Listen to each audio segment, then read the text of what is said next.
Na leo tutaongelea mayai, faida ya mayai katika mwili wako. Cha kwanza kabisa ambacho unatakiwa kufahamu, mayai ni chanzo kizuri cha protini na ni protini nzuri sana katika mwili wako. Lakini kumbuka ya kwamba mayai inakusaidia sana kujenga misuli, kurekebisha tishu za mwili, lakini pamoja na kujenga mwili wako na kukuza. Lakini kingine ambacho unatakiwa uelewe ni kwamba mayai yanaimarisha ubongo, na ndio maana watu wengi wanaopenda kutumia mayai lazima wawe active kwenye ubongo wao.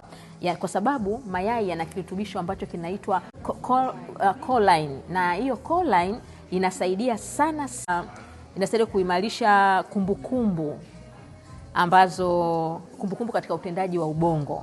Lakini kingine huimarisha macho. Kwa watu wanaopendelea kula mayai wanakuwa hawana shida ya kuona. Tupendelee kula mayai. Lakini kitu kingine ambacho kwa leo nitazungumza kitakuwa cha mwisho, huongeza nguvu mwilini.